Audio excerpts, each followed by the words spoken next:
BRS working president KTR పై కాంగ్రెస్ ప్రభుత్వం కక్షపూరితంగా వ్యవహరిస్తోందని BRS నేత దూదిమెట్ల బాలరాజు యాదవ్ ఫైర్ అయ్యారు. ఫార్ములా ఈ రేసింగ్ లో అవకతవకలు జరిగాయని అసత్య ప్రచారం చేస్తోందని మండిపడ్డారు. ఈ రేసింగ్ లో ఎలాంటి అవినీతి జరగలేదని చెప్పారు. కేటీఆర్ పై అసత్య ప్రచారం చేయడాన్ని ఖండించారు. సీఎం రేవంత్ రెడ్డి కక్షపూరిత వైఖరిపై ప్రజల్లోకి వెళ్లి కొట్లాడతామని హెచ్చరించారు. సర్కార్ నిర్బంధాలు, అక్రమ అరెస్టులకు భయపడేది లేదని తేల్చి చెప్పారు. ఈరోజు BRS party working president KTR గారి పైన కాంగ్రెస్ ప్రభుత్వం కక్షపూరితంగా ఏదైతే ఈ రేసింగ్ లో ఏదో అవకతవకలు జరిగినాయని చెప్పేసి ప్రభుత్వ ఒక ప్రజాపతిగా దుర్వినియోగం చేసిందని చెప్పేసి అసత్య ఆరోపణలు చేస్తూ కక్షపూరితమైనటువంటి వైఖరిని ఇవాళ రేవంత్ రెడ్డి ప్రభుత్వం వ్యవహరిస్తా ఉంది.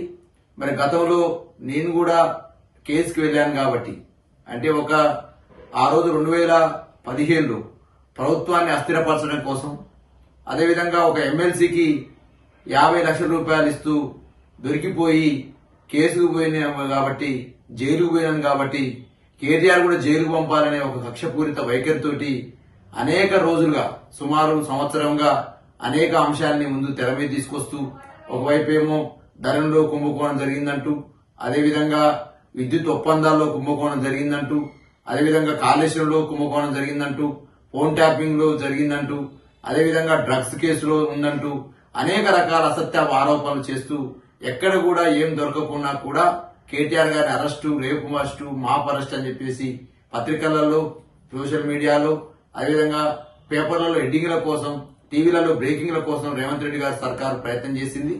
ఇలా అదే క్రమంలో భాగంగా ఈ రేసింగ్ లో జరిగినటువంటి మనీ అవకతవకలు ఏం జరగలే. అక్కడ ప్రభుత్వ సంస్థ నుంచి ఏదైతే నిర్వాహకులకు ఎవరైతుందో వాళ్ళకి 55 కోట్లు వెళ్లిన మాట వాస్తవం. అది కేటీఆర్ గారు కూడా ప్రెస్ మీట్ చెప్పినారు. మరి 55 కోట్లు ఎక్కడ కూడా చేతులు మారింది లేదు, ఎక్కడ అవినీతి జరిగింది లేదు. ఒకవేళ మీరు ఈ రేసింగ్ నిర్వహించాలనుకుంటే ఆ సంస్థకు ఒప్పందాన్ని కంటిన్యూ చేసుకుంటే సరిపోద్ది. కానీ మీరు రద్దు చేసి ఇవాళ ఆ సంస్థ ఏమో నిర్వహిస్తామని చెప్పేసి ఏదైతే ఈ రేసింగ్ సంస్థ చెప్తా ఉంది, మీరేమో ఆ ఒప్పందాన్ని రద్దు చేసుకున్నారు. ఇవాళ ఆ పైసల్ని వెనకకు రప్పి చేతగాక కేటీఆర్ గారు ఏదో పైసలు పంపినట్టు ఇలా కేటీఆర్ గారి పైన అసత్య ఆరోపణలు చేస్తూ ఇవాళ కక్షపూరితంగా ఈ ప్రభుత్వం వ్యవహరిస్తా ఉంది. దీన్ని బీఆర్ఎస్ పార్టీగా దీన్ని పూర్తిగా ఖండిస్తా ఉన్నాం. మీరు ఇవాళ ఒకవేళ కేసులు పెట్టుకుని కక్షపూరితంగా వ్యవహరించి నేను జైలు పోయినా కాబట్టి రేవంత్ రెడ్డిగా కేటీఆర్ కూడా జైలు పోవాలనేటువంటి ధోరణి ఏదైతే ఉందో ఇది మంచి పద్ధతి కాదని తెలియజేస్తా ఉన్నాం. మీరు ప్రజల కోసం కొట్లాడుతూ ఉంటే, ప్రజల కోసం మాట్లాడుతూ ఉంటే, ప్రజల కోసం గొంతెత్తుతా ఉంటే ఎత్తిన గొంతును, ఎత్తిన పిడికిల్ని అంచివేయాలని చూస్తే డెఫినెట్ గా తిరిగి మళ్ళీ విజృంభిస్తాం, తిరిగి కొట్లాడతాం.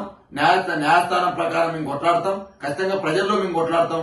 ఈ రేవంత్ రెడ్డి కక్షపూరిత వైఖరి మీద, ఈ రేవంత్ రెడ్డి చేస్తున్నటువంటి అరాచక పాలన మీద బీఆర్ఎస్ పార్టీగా మేము డెఫినెట్ గా గొంతెత్తమని చెప్పి తెలియజేస్తూ ఎన్ని అరెస్టులైనా చేసుకో, ఎన్ని నిర్బంధాలను పెట్టుకో, కేటీఆర్ గారి మీద పెట్టేటువంటి అక్రమ కేసు పైన మేము కొట్లాడతాం. రేవంత్ రెడ్డి ప్రభుత్వం పైన కూడా కొట్లాడతామని తెలియజేస్తా ఉన్నాం.